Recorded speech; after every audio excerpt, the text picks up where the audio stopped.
On se retrouve pour cette troisième vidéo de la série consacrée au développement de mon jeu vidéo.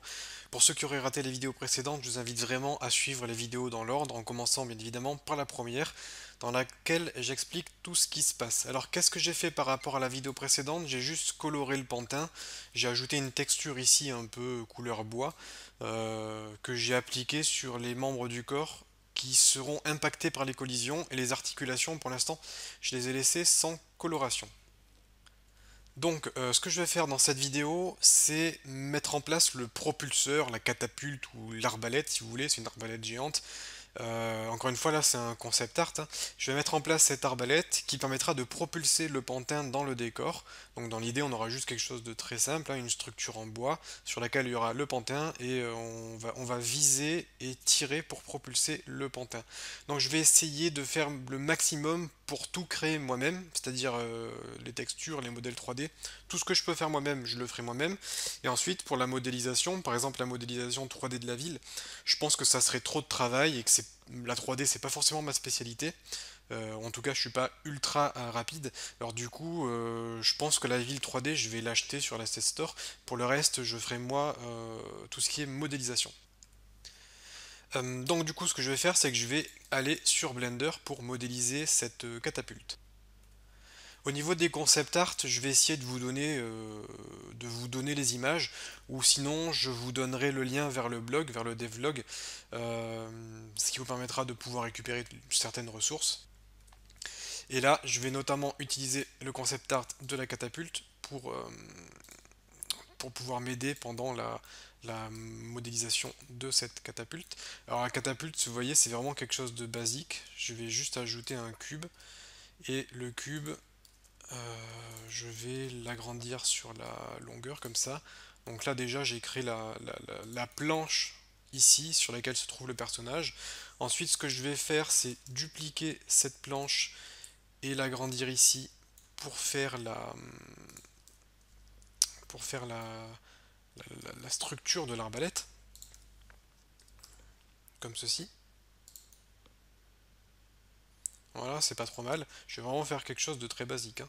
Ensuite, derrière, il y a un genre de tout petit aileron, comme ceci. Ensuite, on a un cylindre. Je vais faire un cylindre low poly, donc juste avec 6 contours, comme ceci. Ça sera le pilier en fait qui tiendra l'élastique de l'arbalète. Et ce pilier, je vais en mettre un ici et un par là. Du coup, on se retrouve avec ça. Alors par contre, sur l'image, ils sont un peu plus grands. Donc je vais mettre ça un peu plus grand. Et là, je pense qu'on est déjà pas trop mal. Alors on voit difficilement, mais dessous l'arbalète, là, il y a un genre de pilier qui tient toute la structure. Donc je vais le rajouter, CTRL D, je vais le mettre à peu près ici, au point d'équilibre. Et je vais l'agrandir comme ça et le réduire comme ça, et le positionner en dessous. Donc là, on a notre arbalète. Je vais tout sélectionner, faire CTRL J pour relier tout ça. Et on se retrouve avec une arbalète géante. Ce qu'on peut faire à la limite, c'est ajouter un matériel, new, je vais l'appeler wood pour bois. On va mettre une couleur bois, mais on s'en fiche un peu, hein. De toute façon, ça on le configurera dans Unity, donc on s'en fiche si c'est pas ultra propre. Euh, je le ferai dans Unity. Je vais exporter ça et l'importer dans Unity, et puis on se retrouve tout de suite. Donc j'ai importé mon propulseur, je l'ai appelé propulseur. Ce que je vais faire, c'est que je vais créer un objet, 3D Object, cube. Ce cube, je vais l'agrandir comme ça. On va faire comme si c'était un immeuble. Ça, on va dire que ça, c'est l'immeuble de départ à partir duquel le personnage sera propulsé. Ce qui fait que, hop, mon immeuble, je le mets ici. Mon propulseur, je vais le positionner sur l'immeuble, par là, on va dire.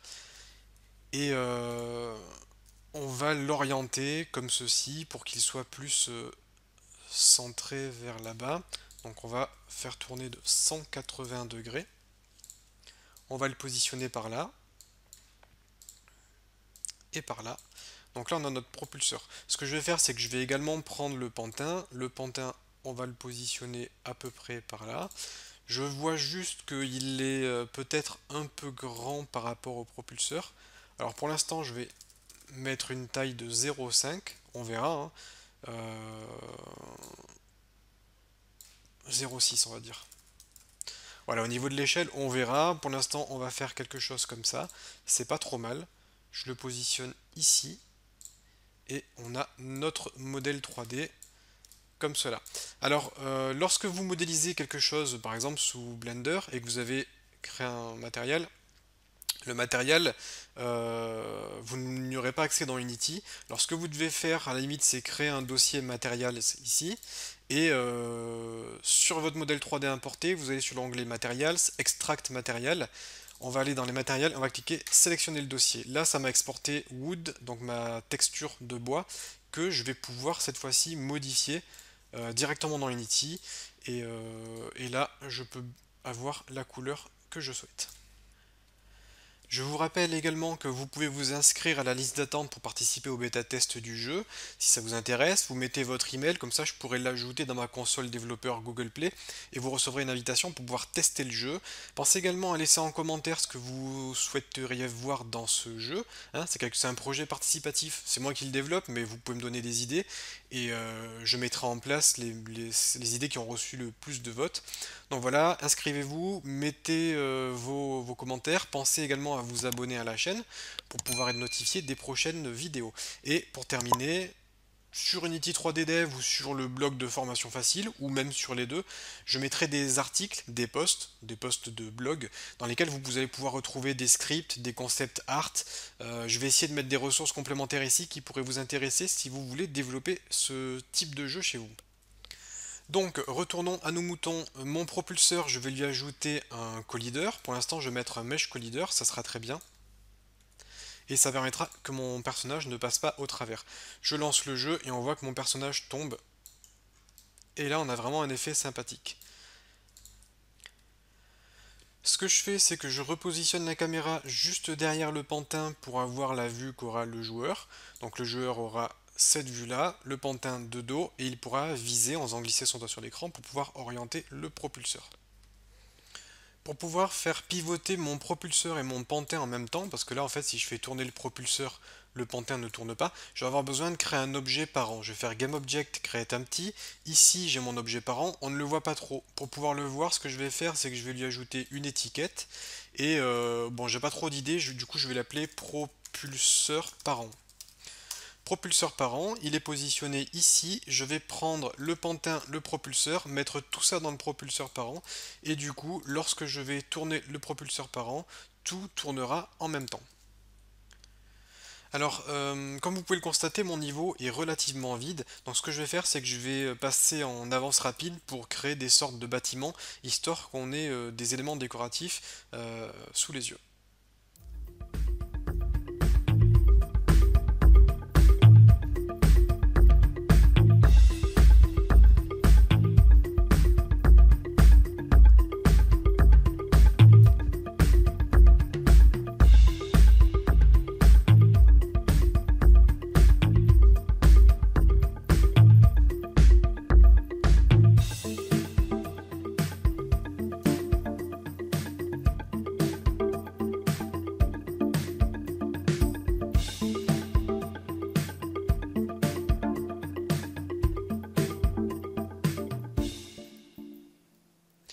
Donc voilà pour la mise en place du décor, j'ai juste ajouté quelques cubes qui représentent des bâtiments et j'ai légèrement modifié les effets visuels pour avoir quelque chose d'un peu plus contrasté on va dire.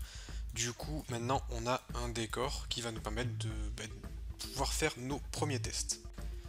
Alors je voudrais pas que les vidéos soient trop longues, je veux quand même garder un bon rythme dans mes vidéos. Du coup je pense que je vais pas tarder à m'arrêter. Juste ce que je vais faire en fait ici c'est créer un canvas. J'ai ajouté un canvas comme vous pouvez le voir. Parce que j'en aurai besoin de toute façon pour le jeu. Et ce que j'ai fait c'est que j'ai ajouté un script à ma main caméra. Ce script c'est simplement un mouse orbit, donc un orbiteur, qui va cibler le pantin. Et ce mouse orbit, ce qu'il va faire, c'est qu'il va positionner la caméra à une certaine distance du pantin et ça va me permettre de pouvoir tourner comme ceci l'angle de vue tout en étant limité pour pas pouvoir viser en dehors de la ville Et le mouse orbit fait à la fois tourner l'angle de vue et le pantin, mais également le propulseur, ce qui me permet d'avoir la possibilité de viser là où je souhaite tirer. Donc au niveau du code, c'est vraiment très simple, hein. Vous cherchez sur internet des scripts pour Unity Mouse Orbit et vous en trouverez plein. C'est vraiment un script de base qui sert juste à faire tourner la caméra, et moi je l'ai légèrement modifié, comme vous pouvez le voir ici à gauche, je l'ai légèrement modifié pour que ça fasse tourner le propulseur comme ceci. On peut zoomer, dézoomer avec la molette, et ça fonctionne également sur mobile avec les contrôles touch, en faisant glisser le doigt sur l'écran et en pinçant l'écran pour pouvoir zoomer, dézoomer. Donc voilà, ça aussi c'est assez simple, je l'ai déjà abordé dans pas mal de vidéos. Euh, et c'est comme ça que le joueur aura la possibilité de viser. Alors je vous avais dit qu'on allait s'occuper de la propulsion du pantin, en fait du coup j'ai menti, on va le faire dès la prochaine vidéo. Dans la vidéo numéro 4, je vais faire le script qui va projeter le pantin dans le décor, puisque maintenant on est capable de viser. Et je vous rappelle que vous pouvez donc vous inscrire à la liste des bêta-testeurs et pensez à vous abonner à la chaîne pour ne pas rater les prochaines sorties.